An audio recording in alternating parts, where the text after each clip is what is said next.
वो था classification of organic compound. Organic compound की क्लासिफिकेशन में हमने कल ये पढ़ा था कि भाई ऑर्गेनिक कंपाउंड जो है वो बेसिकली उनको उनकी क्लासिफिकेशन जो है वो ओपन चेन और क्लोज चेन में की जाती है। मतलब ओपन चेन ऐसे कंपाउंड्स होते हैं जिनकी चेन ओपन होती है, जिनको हम असाइक्लिक बोलते हैं, जिनको हम बोलते हैं नॉन साइक्लिक।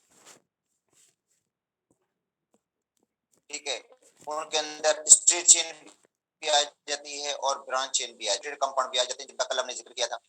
अच्छा, दूसरे टाइप के कंपाउंड जो होते हैं वो साइक्लिक कंपाउंड्स होते हैं जिनमें रिंग होती है। बेटा दूसरे कंपाउंड जो होते हैं वो साइक्लिक होते हैं जिनमें रिंग होती है। अच्छा, तो साइक्लिक कंपाउंड्स की फर्दर दो टाइप्स हो गई। अच्छा, एक थे होमोसाइक्लिक। अच्छा, होमोसाइक्लिक में ये होता है कि जिनमें रिंग सिर्फ कार्बन की बनी होती है। अच्छा, होमोसाइक्लिक की फिर दो टाइप्स थी, एक था एलिसाइक्लिक, एक था एरोमेटिक। अब एलिसाइक्लिक में जो कार्बन की रिंग होती है उनमें कार्बन 3 होंगे या 3 से ज्यादा होंगे। जैसे साइक्लोप्रोपेन, साइक्लोप्रोपेन में 3 कार्बन है, साइक्लोब्यूटेन, साइक्लोपेंटेन, साइक्लोहेक्सेन, उनके अंदर भी सेचुरेटेड अनसेचुरेटेड हैं। देखो साइक्लोपेंटीन मतलब डबल बॉन्ड आएगा, साइक्लोहेक्सीन डबल बॉन्ड आएगा, साइक्लोप्रोपीन डबल बॉन्ड आएगा, साइक्लोब्यूटीन में डबल बॉन्ड आएगा, ब्यूटीन इन। और जो साइक्लोब्यूटेन है वो सेचुरेटेड है, साइक्लोपेंटेन, साइक्लोहेक्सेन ये सेचुरेटेड है, कल हमने पढ़ा था ये। अच्छा, उसके बाद हमने एरोमेटिक भी पढ़ लिया था भाई, जिनमें बेंजीन की रिंग होती है। ऐसे होमोसाइक्लिक कंपाउंड जिनमें बेंजीन की रिंग हो उनको हम क्या कहते हैं, एरोमेटिक कहते हैं। जैसे बेंजीन खुद है, फिनोल है, टोलिन है, जाइलिन है, ठीक है, नेफ्थलीन है जिसमें 2 बेंजीन कंबाइन हो जाती हैं, एंथ्रासीन है जिसके अंदर 3 बेंजीन रिंग्स कंबाइन हो जाती हैं। और फिर एरोमेटिक के लिए कंडीशंस हैं कि भाई एरोमेटिक कंपाउंड कौन सा होगा जो उन कंडीशन को पूरा करेगा कि भाई उसके अंदर रिंग होनी चाहिए। तो रिंग तो सबके अंदर है, मगर रिंग कंडीशन कोई नहीं है, एक और कंडीशन भी है रिंग के अलावा कि उसके अंदर कॉन्जुगेशन हो। बेटा कॉन्जुगेशन से मुराद ये है कि पाई बॉन्ड, पाई सिग्मा पाई बॉन्ड, मतलब पाई हो फिर सिग्मा हो फिर पाई बॉन्ड पूरी रिंग के अंदर ऐसा हो। मतलब pi sigma pi, alternate, alternate pi हो फिर सिग्मा हो फिर पाई हो ऐसे। तो बेंजीन में तो आपको देखा होगा आपने, अल्टरनेट होता है, पाई होता है फिर सिग्मा होता है फिर पाई होता है फिर सिग्मा। या पाई सिग्मा नेगेटिव चार्ज भी हो उसमें भी कॉन्जुगेशन है, पाई बॉन्ड सिग्मा बॉन्ड उसके बाद नेगेटिव चार्ज, या pi bond sigma bond positive charge उसके अंदर भी कॉन्जुगेशन है, pi bond sigma bond lone pair हो उसके अंदर भी कॉन्जुगेशन है। चलो ये तो हम ये सब करेंगे जब हम एरोमेटिक कंपाउंड के हवाले से पूरा डिस्कस करेंगे। मतलब एरोमेटिक कंपाउंड को हम पूरा पढ़ेंगे भाई कौन सा कंपाउंड एरोमेटिक है कौन सा नहीं एरोमेटिक है, ठीक है, तब ये पूरा डिस्कस करेंगे। वैसे तो यहाँ पे इस तरह का कोई जिक्र नहीं था जो मैं आपको बता रहा हूँ। अच्छा, इसके अलावा वो हक्कल शेड्यूल को ओबे करे। बेटा हक्कल शेड्यूल है 4n+2 पाई इलेक्ट्रॉन्स होने चाहिए, 4n+2, क्योंकि ये कल जिक्र हो चुका था इसलिए मैं दोबारा, जो बच्चे न्यू हैं और वैसे भी जो है एडमिशन हो रहे हैं इस हिसाब से एक दो दिन में क्लास जो है वो मैंने जो पढ़ाया था वो रख लूंगा, मैं रिवीजन की क्लास रखूंगा। मगर ये अभी एडमिशन हो रहे हैं फिर मुझे दोबारा दोबारा बार बार रिपीट करना पड़ेगा, तो मैं चाहता हूँ कि एडमिशन काफी हो जाए तो उसके बाद रिवीजन हो तो एक बार ही रिवीजन हो जाए, या टेस्ट से पहले जो आपकी रिवीजन हो जाएगी वो 26 तारीख को आपका टेस्ट है तो टेस्ट से पहले हम रिवाइज कर लेंगे जितना भी हमने पढ़ा था पहले। तो उसके अंदर 4n+2 पाई इलेक्ट्रॉन्स होनी चाहिए। अब n की वैल्यू अगर आप 0 रखते हो तो उसके अंदर 2 पाई इलेक्ट्रॉन्स होने चाहिए। इसका मतलब है हक्कर शुल्क के मुताबिक जिसके अंदर 2 पाई इलेक्ट्रॉन्स हो, कॉन्जुगेशन भी हो और जो है वो रिंग भी हो तो वो भी एरोमेटिक है जिसके अंदर 2 पाई इलेक्ट्रॉन्स है, ठीक है। अच्छा, फिर अगर n की वैल्यू हम 1 रखते हैं 4n+2 पाई इलेक्ट्रॉन्स के हिसाब से, अगर n की वैल्यू हम 1 रखते हैं, ठीक है, अगर बेटा अगर ये अलग से मैं बता देता हूँ 4n+2 पाई इलेक्ट्रॉन्स मतलब एरोमेटिक के अंदर होने चाहिए। अच्छा, अगर n की वैल्यू आप 0 रखते हो 0 1 2 3 n की वैल्यू, अगर n की वैल्यू 0 रखते हो तो क्या हो जाएगा, तो सिर्फ 2 पाई इलेक्ट्रॉन्स होंगे इसके अंदर। अगर n की वैल्यू 1 रखते हो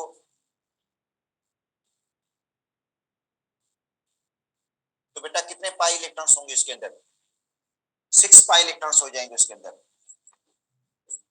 देखो n की वैल्यू 1 रखते हो तो 4 को 1 से मल्टीप्लाई करेंगे 4 हो जाएगा, 2 ऐड करोगे तो 6 पाई इलेक्ट्रॉन्स होंगे। जैसे बेंजीन में 6 पाई इलेक्ट्रॉन्स होते हैं, 3 पाई बॉन्ड है, पाई बॉन्ड 3 है तो 6 पाई इलेक्ट्रॉन्स हो जाएंगे। अच्छा उसके बाद अगर n की वैल्यू आप 2 रखते हो, कितनी n की वैल्यू 2 रखते हो n की वैल्यू, तो 4 को 2 से मल्टीप्लाई करेंगे 8 हो जाएगा, 2 ऐड करेंगे तो 10 पाई इलेक्ट्रॉन्स हो जाएंगे। और 10 पाई इलेक्ट्रॉन्स कल हमने पढ़ा था कि नेफ्थलीन के अंदर होते हैं 10 पाई इलेक्ट्रॉन्स। बेटा नेफ्थलीन के अंदर 5 पाई बॉन्ड है, 10 पाई इलेक्ट्रॉन्स हो जाएंगे। एक पाई बॉन्ड जो होता है वो 2 इलेक्ट्रॉन का बना होता है, एक पाई बॉन्ड 2 इलेक्ट्रॉन का बना होता है, ठीक है। अच्छा फिर अगर n की वैल्यू 3 रखते हो तो क्या हो जाएगा, n की वैल्यू 3 रखते हो तो 4 को 3 से मल्टीप्लाई करेंगे 12 और 2 ऐड करेंगे 14 पाई इलेक्ट्रॉन्स होंगे। और कल मैंने आपको बताया था कि वो इंथ्रासीन में होते हैं 14 पाई इलेक्ट्रॉन्स। तो ये एरोमेटिक की कंडीशंस हैं। एरोमेटिक के लिए अलग से लेक्चर होगा, अलग से हम इसको डिस्कस करेंगे एरोमेटिक के कंपाउंड्स को। ज्यादा इतना है नहीं, मैंने पूरा पढ़ लिया, दोनों बुक्स को पढ़ लिया, इतना ज्यादा नहीं है, मतलब हक्कल सुरील के बारे में भी इतना नहीं है, फिर भी आप लोगों को नॉलेज होनी चाहिए कि भाई कौन सा कंपाउंड एरोमेटिक है कौन सा नहीं है एरोमेटिक, ठीक है। तो कल जो हमने पढ़ा था वो यहाँ तक पढ़ा था। अच्छा कल हमने ये भी पढ़ा था हेटेरोसाइक्लिक कंपाउंड्स। हेटेरोसाइक्लिक वो होते हैं बेटा जब रिंग में कार्बन के अलावा और एडिशन में और भी एटम हो, ऑक्सीजन हो, नाइट्रोजन हो, सल्फर हो, ठीक है, तो उनको हम कहेंगे हेटेरोसाइक्लिक कंपाउंड्स, ठीक है। व्हेन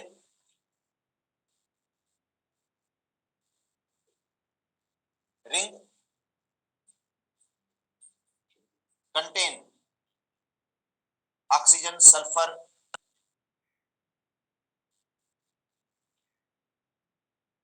और नाइट्रोजन, रिंग में क्या हो, ऑक्सीजन हो, सल्फर हो, नाइट्रोजन हो। एक एटम भी हो सकता है इनका, दो एटम भी हो सकते हैं, क्योंकि बहुत सारे हेटेरोसाइक्लिक के बहुत ज्यादा एग्जांपल है, मगर ज्यादा हम डिटेल में तो हम नहीं जाएंगे उनके अंदर, क्योंकि इतने ज्यादा बुक में भी नहीं है। अच्छा अब इसके अंदर जो हेटेरोसाइक्लिक कंपाउंड्स हैं बेटा, एक ऐसे होते हैं जो सेचुरेटेड है, सेचुरेटेड का मतलब सिंगल बॉन्ड्स होंगे उनमें। अच्छा दूसरे हैं अनसेचुरेटेड, मतलब डबल बॉन्ड्स भी होंगे इनके अंदर। मतलब हेटेरोसाइक्लिक जो हैं उनकी भी दो टाइप्स हैं। अब इनकी भी दो टाइप है, कल हमने पढ़ा था, एक है सेचुरेटेड,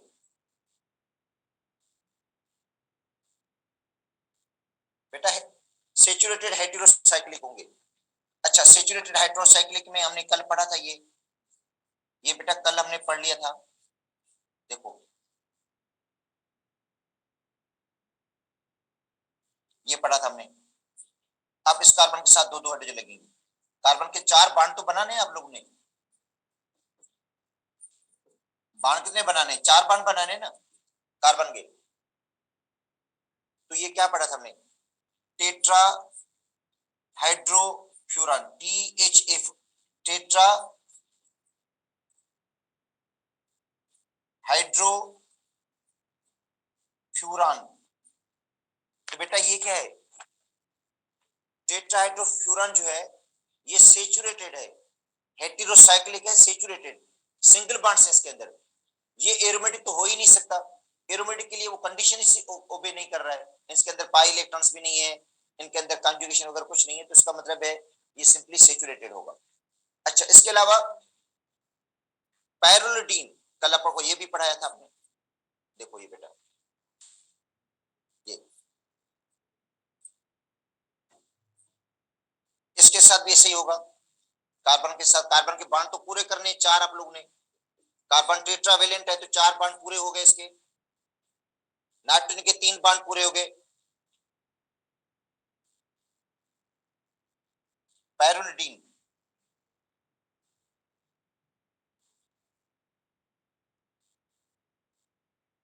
बेटा ये पायरोलिडीन है। उसके बाद पेपरिडीन भी है। अब इसका स्ट्रक्चर मैं ऐसा बना लेता हूं,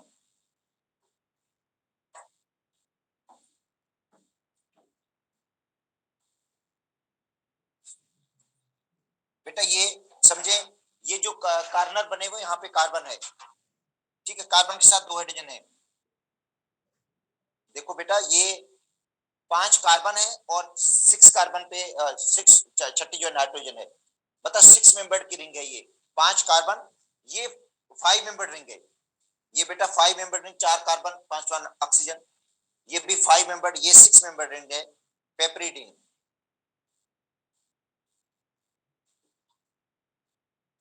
ठीक है। तो ये सब, अच्छा इसके अलावा इथाइलिन ऑक्साइड या इथाइलिन इपॉक्साइड आपको पढ़ाया था मैंने,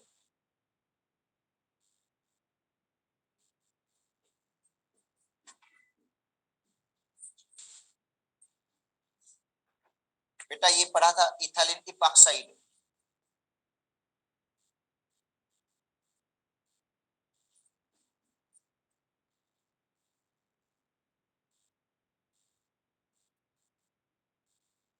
ठीक है, इथाइलिन इपॉक्साइड, ये तो रिएक्शन के अंदर भी मौजूद है, बुक के अंदर भी मौजूद है।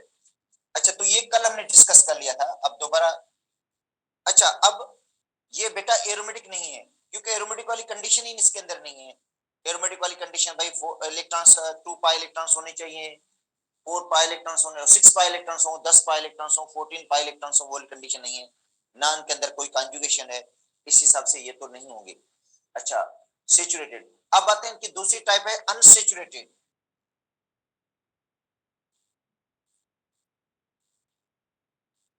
बेटा दूसरी जो टाइप है वो है अनसेचुरेटेड वाली,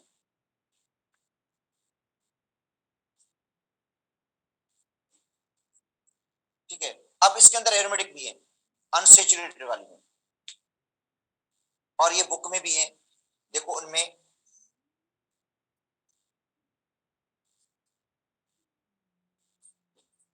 अनसेचुरेटेड भी लिखे, एरोमेटिक भी मैंने लिख दिया है, क्योंकि एरोमेटिक वाली कंडीशंस और ये बेंजीन के साथ रिजेंबल भी करते हैं प्रॉपर्टीज में, क्योंकि एरोमेटिक जो कंपाउंड्स होते हैं वो बेंजीन के साथ रिजेंबल करते हैं प्रॉपर्टीज में। अच्छा अब उनमें ये कहता है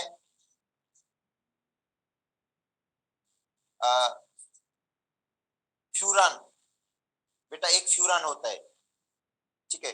अच्छा फ्यूरान का स्ट्रक्चर आप इस तरह भी बना सकते हो,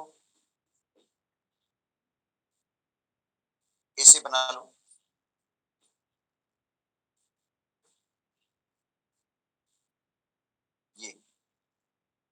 ये फ्यूरान है, या इसको आप इस तरह भी बना सकते हैं फ्यूरान को, ज्यादातर बुक में इस तरह बनाया हुआ है, ऐसे फ्यूरान। और फ्यूरान को क्यों हम एरोमेटिक कहते हैं, बेटा फ्यूरान को इसलिए एरोमेटिक कहा जाता है, आप देखो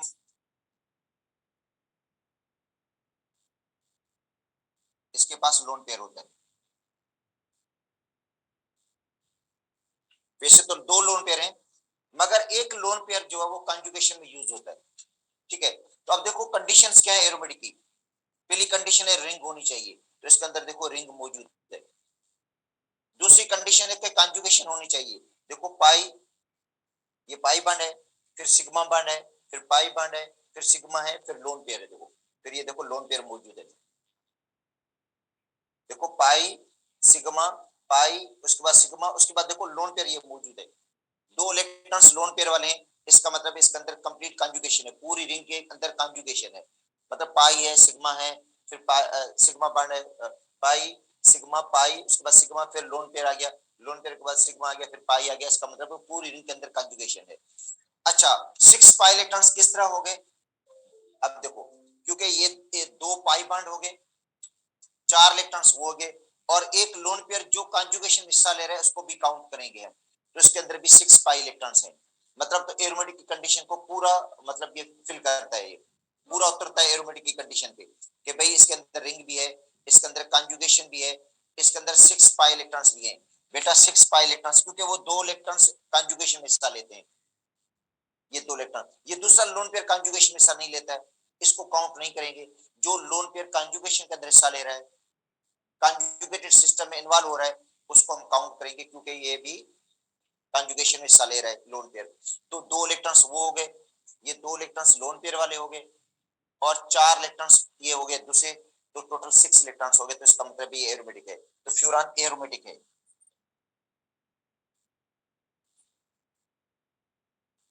अच्छा, अब आते हैं फ्यूरान के अलावा और कौन से हैं जो हेटेरोसाइक्लिक हैं।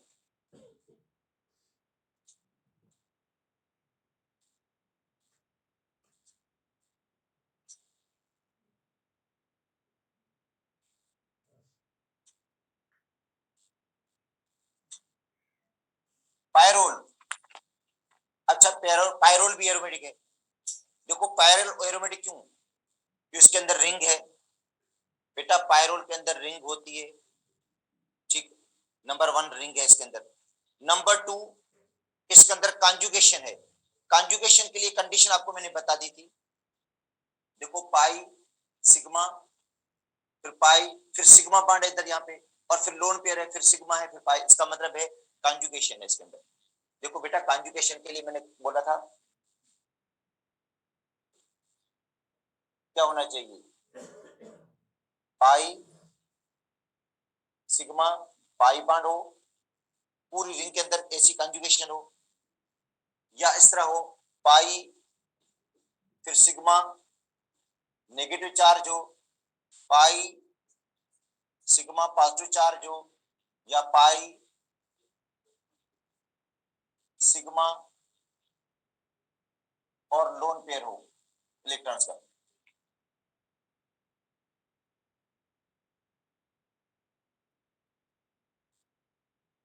Lone pair, pi sigma lone pair हो तो उसमें भी कॉन्जुगेशन है, तो इसके अंदर वो है।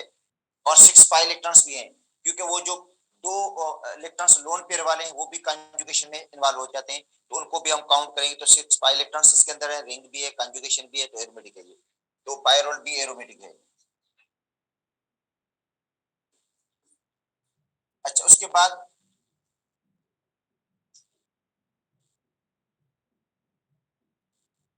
पैराडीन।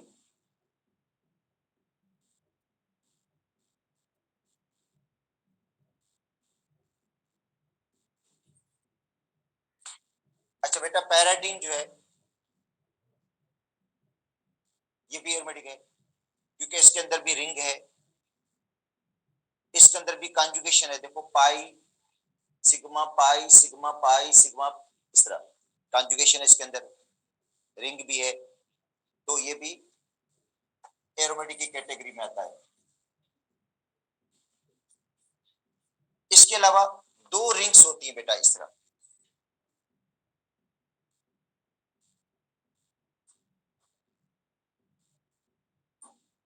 और यहाँ पे नाइट्रोजन लगी होती है।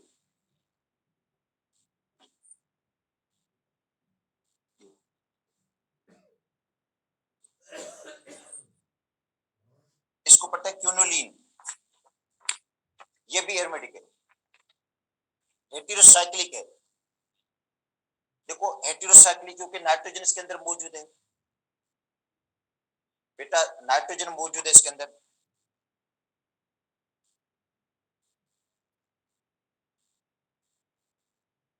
ठीक है, नाइट्रोजन मौजूद है, और दूसरी बात इसके अंदर कॉन्जुगेशन भी है, देखो पाई सिग्मा, तो सॉरी, पाई बांड फिर सिग्मा बांड फिर पाई बांड फिर सिग्मा फिर पाई, इस तरह देखो पाई बांड है, फिर सिग्मा है, फिर पाई है, फिर सिग्मा हो गया, फिर पाई बांड हो गया, उसके बाद सिग्मा बांड, उसके बाद देखो पाई बांड आ गया, तो इसका मतलब इसके अंदर कंप्लीट कॉन्जुगेशन भी है। और इसके अंदर पाई इलेक्ट्रॉन्स कितने हैं, 10 पाई इलेक्ट्रॉन्स मौजूद हैं, 5 पाई बांड, इसका मतलब इसके अंदर 10 पाई इलेक्ट्रॉन्स मौजूद हैं, तो 10 पाई इलेक्ट्रॉन्स एरोमेटिक कंडीशन है। तो बेटा 10 जो पाई इलेक्ट्रॉन्स हैं वो किसके अंदर होते हैं, एरोमेटिक कंपाउंड के अंदर होते हैं, तो ये एरोमेटिक है। इसके अलावा एक होता है इंडोल, वो भी एरोमेटिक है।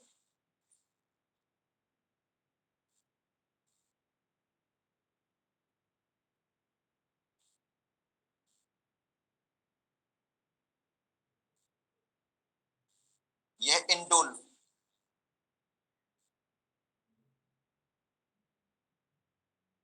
ये एरोमेटिक है।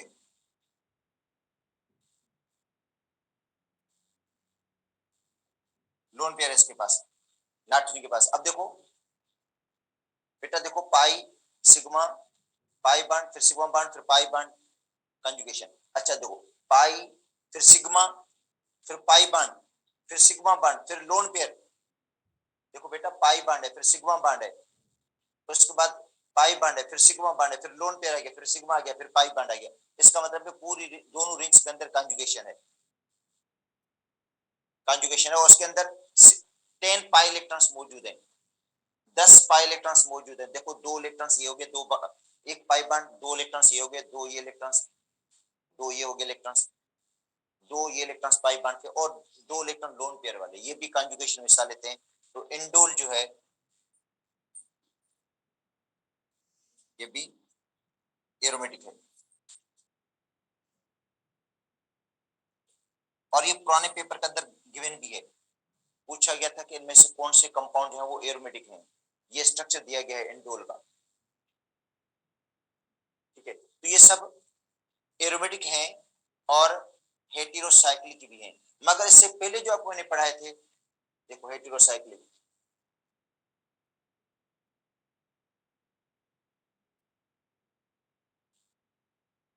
ये वाले, ये हेटेरोसाइक्लिक तो है मगर एरोमेटिक नहीं है, ये सेचुरेटेड है। ये क्या है, ये सेचुरेटेड एरोमेटिक है, और वो हो गया अनसेचुरेटेड एरो। बेटा ये सेचुरेटेड है, ये बेटा सेचुरेटेड हेटेरोसाइक्लिक है, और वो अनसेचुरेटेड भी है, और साथ साथ एरोमेटिक भी है।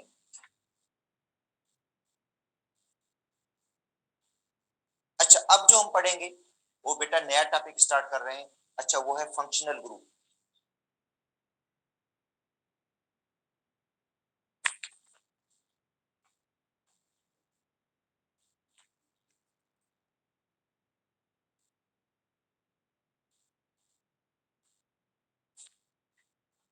अच्छा देखो, ऑर्गेनिक केमिस्ट्री में जो ऑर्गेनिक कंपाउंड्स होते हैं, ऑर्गेनिक केमिस्ट्री है, ऑर्गेनिक केमिस्ट्री में हाइड्रोकार्बन को रिप्लेस करके,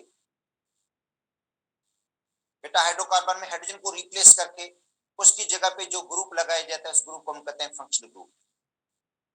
देखो हाइड्रोकार्बन्स में हाइड्रोजन को रिप्लेस करके उसकी जगह पे जो ग्रुप लग जाता है उस ग्रुप को हम कहते हैं फंक्शनल ग्रुप। और पूरे कंपाउंड की जो प्रॉपर्टीज हैं, केमिकल प्रॉपर्टीज, उसी फंक्शनल ग्रुप पे डिपेंड करती हैं। फंक्शनल ग्रुप लगने से कंपाउंड की जो प्रॉपर्टीज है वो यूनिक हो जाती है, मुनफरिद हो जाती हैं, और वो उस फंक्शनल गिर्द के गिर्द घूमती हैं प्रॉपर्टीज। अगर फंक्शनल ग्रुप सेम है तो केमिकल प्रॉपर्टीज भी सेम होंगी। फंक्शनल ग्रुप चेंज होने से केमिकल प्रॉपर्टीज चेंज हो जाती हैं। अब देखिए, सपोज करते हैं आर एच, बेटा आर एच तो अल्केन है, ये आर एच में एच को हम हटा दें, एच को रिप्लेस कर दें, और उसकी जगह पे नया ग्रुप लगा दें, ओ एच ऐड कर दें, तो बन जाएगा आर ओ एच, बन गया अल्कोहल। और ये उसका क्या है, फंक्शनल ग्रुप है। इसको हम क्या कहेंगे बेटा, फंक्शनल ग्रुप है ये, किसका, अल्कोहल का। और पूरे कंपाउंड की प्रॉपर्टीज इसी ओच पे डिपेंड करेंगी। और इस ओच को हमने लगाया है किस पे, बेटा ओच को हमने अल्केन के अंदर जो है वो हाइड्रोकार्बन के अंदर जो है इंट्रोड्यूस किया है in the place of hydrogen, hydrogen की जगह पे, तो उस ग्रुप को हम कहेंगे फंक्शनल ग्रुप। अब आर एच अल्केन है, एच को हटा दें आप और लगा दें इसकी जगह पे एक्स लगा दें, तो बन जाएगा आर एक्स, बन जाएगा आर एक्स। तो ये अल्काइल हेलाइड है, अल्काइल हेलाइड। और ये जो एक्स है ये उसका फंक्शनल ग्रुप है, ये उसका क्या है बेटा, फंक्शनल ग्रुप है। और इसको लगाया किसकी जगह पे, हाइड्रोजन की जगह पे। तो याद कर लो, अल्केन में हाइड्रोजन को रिप्लेस करके उसकी जगह पे जो ग्रुप लगता है उस ग्रुप को हम कहते हैं functional group. R H, H को हटा दें और उसकी जगह पे आप लगा दें सी डब्ल्यू एच, तो बन जाएगा आर सी डब्ल्यू एच, बन जाएगा कार्बो ऑक्सिलिक एसिड।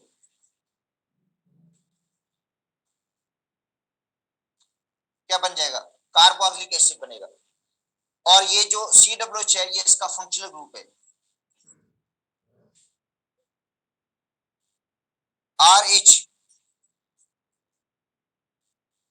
एच को हटा दें, एच को रिप्लेस कर दें, अच्छा उसकी जगह पे ओ आर लगा दें तो बन जाएगा आर ओ आर, बन जाएगा ईथर, और ओ आर उसका क्या है, इसका फंक्शनल ग्रुप है। तो अब देखो हाइड्रोकार्बन में हाइड्रोजन को रिप्लेस करके उसकी जगह पे जो ग्रुप लगता है उस ग्रुप को कहते हैं फंक्शनल ग्रुप। बेटा हाइड्रोकार्बन में हाइड्रोजन को रिप्लेस करके उसकी जगह पे जो ग्रुप लगता है उस ग्रुप को कहते हैं फंक्शनल ग्रुप। और कंपाउंड की जो प्रॉपर्टीज हैं वो फंक्शनल ग्रुप पे डिपेंड करती है। या रिएक्ट पर the molecule is called functional group, जो रिएक्शन में हिस्सा लेता है उसको कहते हैं functional group.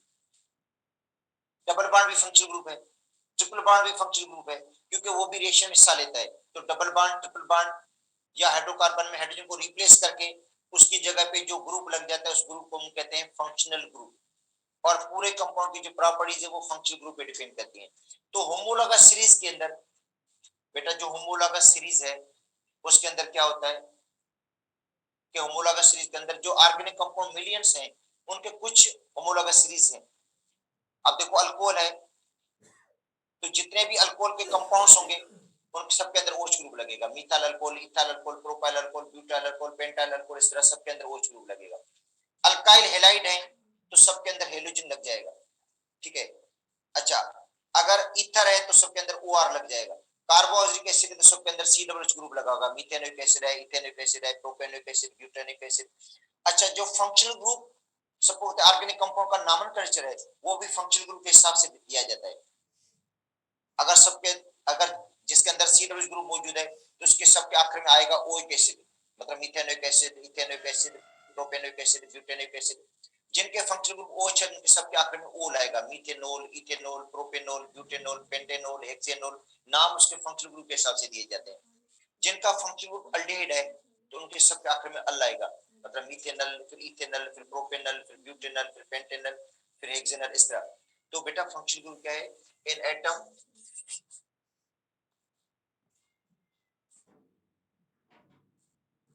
or group of atom,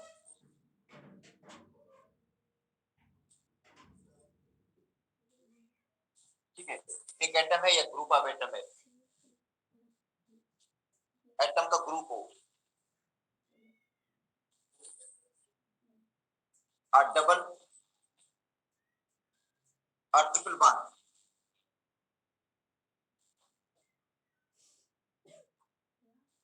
ठीक है। एटम हो, ग्रुप ऑफ एटम हो, डबल बॉन्ड हो, ट्रिपल बॉन्ड हो, upon which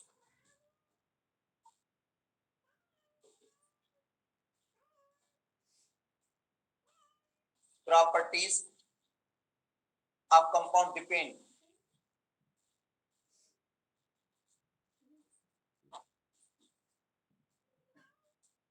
is called functional group.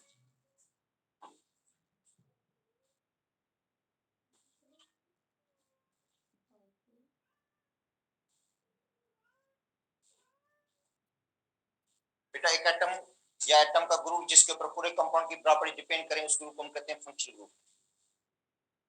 और हाइड्रोकार्बन में हाइड्रोजन को रिप्लेस करके उसकी जगह पे जो ग्रुप लगाते हैं उस ग्रुप को वैसे कहते हैं फंक्शनल ग्रुप। और फंक्शनल ग्रुप लगने से कंपाउंड की जो प्रॉपर्टीज है वो यूनिक हो जाती है, मुनफरिद हो जाती है और रिपेंड करते हैं फंक्शनल ग्रुप है। अब देखो मीथेन है, मीथेन में हाइड्रोजन को निकालकर OH लगा दे बन जाएगा मीथाइल अल्कोहल।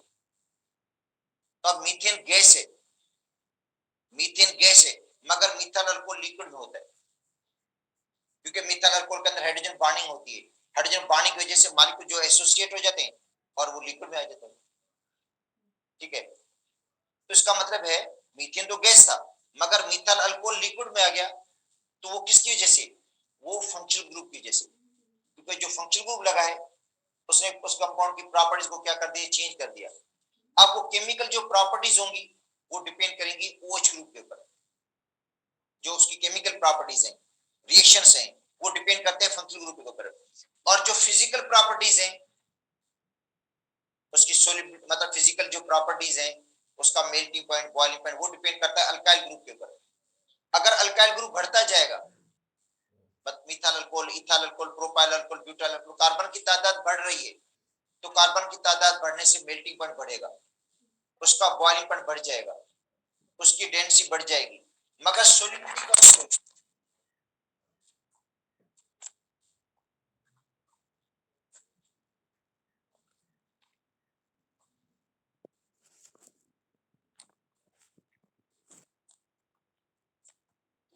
सोल्युबिलिटी जो इसकी वो डिक्रीज हो जाएगी। ये फिजिकल प्रॉपर्टीज हैं जो डिपेंड करती हैं अल्काइल ग्रुप के ऊपर। Melting point, boiling point, solubility, vapour pressure, बेटा ये फिजिकल प्रॉपर्टीज हैं। जिससे कार्बन की तादाद बढ़ेगी तो मेल्टिंग पॉइंट बढ़ता है, बॉइलिंग पॉइंट बढ़ जाता है, डेंसिटी बढ़ जाती है, सोल्युबिलिटी कम हो जाती है और वेपर प्रेशर कम हो जाता है उसका। ठीक है, क्योंकि ये फिजिकल प्रॉपर्टीज हैं, ये डिपेंड करती हैं अल्काइल ग्रुप के ऊपर। और जो रिएक्शंस हैं, केमिकल प्रॉपर्टीज हैं, वो डिपेंड करती हैं फंक्शनल ग्रुप के ऊपर। अगर फंक्शनल ग्रुप सेम है तो केमिकल जो प्रॉपर्टीज होंगी वो सेम होंगी, मतलब उनके कंपाउंड के जो फैमिलीज के अदर मेंबर हैं वो एक जैसी प्रॉपर्टी शो करेंगे। अल्कोहल फैमिली के मेंबर हैं वो एक जैसी प्रॉपर्टी शो करते हैं, केमिकल रिएक्शंस एक जैसे होते हैं। अल्कीन के रिएक्शंस एक जैसे होते हैं, अल्काइन के रिएक्शंस एक जैसे होते हैं, क्योंकि इनकी जो केमिकल प्रॉपर्टीज है वो डिपेंड करती है फंक्शनल ग्रुप पे। फंक्शनल ग्रुप सेम है तो केमिकल प्रॉपर्टीज भी सेम होंगी।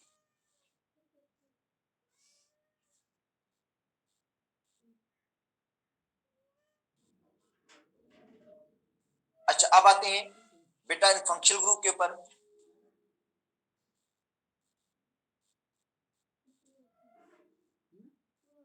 देखो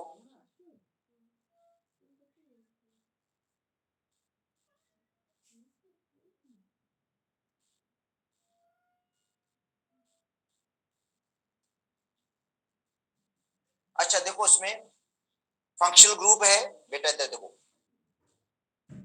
फंक्शनल ग्रुप है। अच्छा, क्लास ऑफ कंपाउंड, उसके बाद उसकी एग्जांपल भी है और ये पंजाब की बुक से ही है। कार्बन कार्बन सिंगल बॉन्ड, इसका कोई फंक्शनल ग्रुप नहीं है। Carbon carbon single bond, functional group none, उसका नाम नहीं है। अच्छा, अल्केन्स को कहेंगे हम, कहेंगे क्या इसको, अल्केन फैमिली है। इसका जो मेंबर है वो है इथेन। इसका मेंबर कौन सा है बेटा, ethane. CH3, CH3 single bond, ethane हो गया। ठीक है। अच्छा, डबल बॉन्ड है, अगर कार्बन कार्बन के दरमियान डबल बॉन्ड है, कार्बन और कार्बन के दरमियान क्या है, डबल बॉन्ड, तो अल्कीन फैमिली है ये, और फंक्शनल ग्रुप इसका डबल बॉन्ड है। ये बेटा इसका फंक्शनल ग्रुप है, डबल बॉन्ड। डबल बॉन्ड इसका फंक्शनल ग्रुप है। क्लास ऑफ कंपाउंड को हम कहेंगे अल्कीन।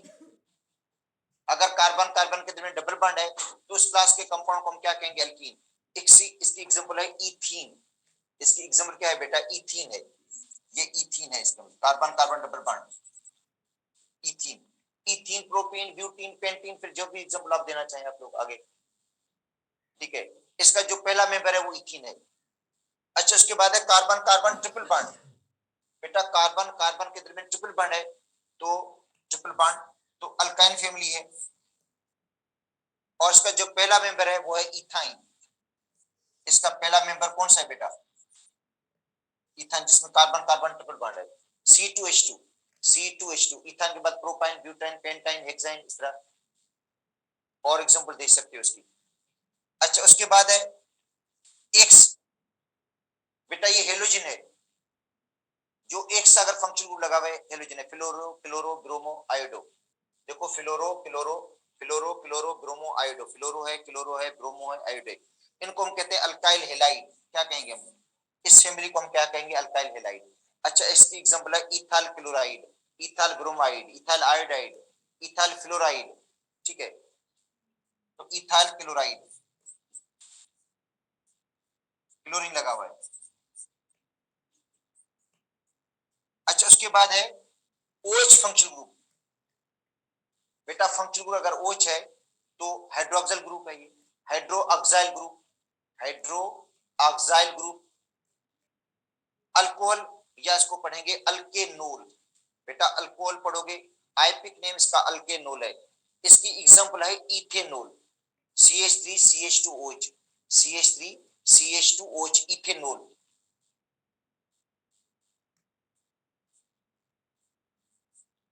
ठीक है, इथेनॉल, प्रोपेनॉल, ब्यूटेनॉल, पेंटेनॉल।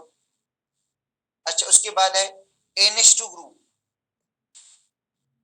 बेटा NH2 अमाइनो ग्रुप है, NH2 ग्रुप अमाइन पढ़ते हैं इसको।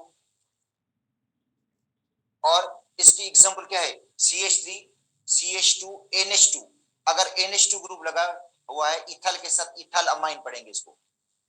अगर प्रोपाइल के साथ NH2 ग्रुप लगा तो प्रोपाइल अमाइन। कॉमन नेम, वैसे इसका आइपिक नेम है अमाइनो इथेन, अमाइनो इथेन। बेटा अमाइनो इथेन पढ़ते हैं इसको। अच्छा, इमाइनो ग्रुप, बेटा इमाइनो ग्रुप में क्या होगा, कार्बन डबल बॉन्ड होगा नाइट्रोजन के साथ, कार्बन और नाइट्रोजन के दरमियान डबल बॉन्ड होगा। देखो C, carbon double bond nitrogen NH, carbon double bond होगा नाइट्रोजन के साथ। नाइट्रोजन की जब दो बॉन्ड कार्बन के साथ हो जाते तो बाकी बचेगा उसका एक बॉन्ड, वहां पे हाइड्रोजन लगी होगी। इमीन पढ़ते हैं इसको, ठीक है। तो अब इसमें अच्छा वो डिपेंड करता है कार्बन पे। इथेन इमीन, अगर दो कार्बन है तो इथेन इमीन, अगर तीन कार्बन है तो प्रोपेन इमीन, अगर चार कार्बन है तो ब्यूटेन इमीन पढ़ेंगे इसको हम। तो अल्केन इमीन इसको पढ़ा जाता है, तो इसमें एक ही कार्बन तो मीथेन इमीन पढ़ेंगे इसको। तो अब देखो ये इसकी एग्जांपल है जिसमें कार्बन और नाइट्रोजन के दरमियान डबल बॉन्ड है, कार्बन और नाइट्रोजन के दरमियान बेटा डबल बॉन्ड है। फिर नाइट्रोजन के बॉन्ड दो जो है वो कार्बन से हो जाते हैं, बाकी एक बॉन्ड बनेगा बचेगा तो H लगेगा। और कार्बन के दो बॉन्ड खाली पड़े हैं, तो उस दो बॉन्ड पे हाइड्रोजन भी लग सकती है या अल्काइल ग्रुप भी लग सकता है, ठीक है। तो ये इसकी जो एग्जांपल है वो है CH2 डबल बॉन्ड NH, ठीक है। अच्छा उसके बाद है COC, बेटा COC ईथर है, ROR जिसे हो जाता है। COC का मतलब ईथर, ROR जैसे R फिर O फिर R हो जाता है, तो ईथर लिंकेज है ये, फंक्शनल ग्रुप इसका ईथर है। अच्छा अब इसमें डाइथल ईथर, डाइमिथल ईथर, डाइप्रोपाइल ईथर, ठीक है। तो इसकी एग्जांपल जो दी गई है वो है डाई इथल ईथर वाली, CH3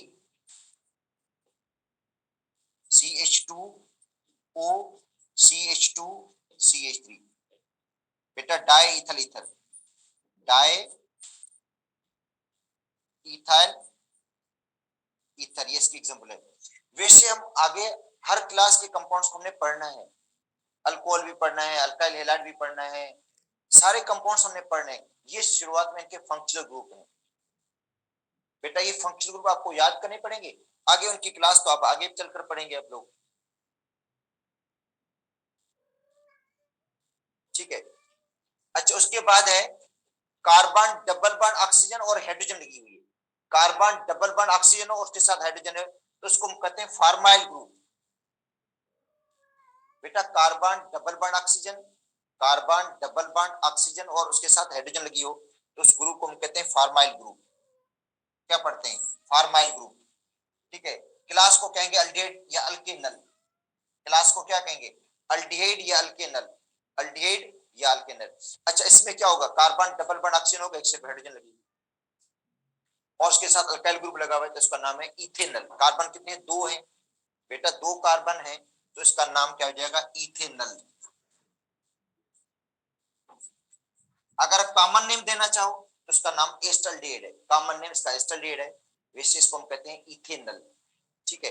तो सबसे पहले आपको ये करना पड़ेगा कि एक फंक्शनल ग्रुप याद करने पड़ेंगे और उसकी एग्जांपल पहले याद कर लो। अब उसके बाद है कार्बन डबल बॉन्ड ऑक्सीजन, दोनों साइड पर अल्काइल ग्रुप लगेगी बेटा, carbon double bond oxygen, carbon double bond oxygen है, दोनों साइड पर अल्काइल ग्रुप लगेंगे कार्बोनाइल। कीटोन या अल्केनोन, इस फैमिली को हम क्या कहेंगे, कीटोन या अल्केनोन फैमिली, कीटोन फैमिली है या इसको आइपिक नेम है अल्केनोल पढ़ते हैं। कार्बन डबल बॉन्ड ऑक्सीजन है, इधर भी कार्बन इधर भी कार्बन, ठीक है। तो इसका नाम है प्रोपेनोन, बेटा तीन कार्बन है तो इसका नाम हो जाएगा प्रोपेनोन। क्या नाम हो जाएगा, प्रोपेनोन। कॉमन इसको एसीटोन भी पढ़ते हैं, एसीटोन भी इसको पढ़ा जाता है, डाइमिथाइल कीटोन भी कह सकते हैं इसको आप लोग। तो आज इतना है, आज टाइम भी कंप्लीट हो गया, कल इंशाल्लाह और देख लेंगे फंक्शनल ग्रुप को, बाकी जो रिमेनिंग फंक्शनल ग्रुप है इंशाल्लाह कल कर लेंगे अब।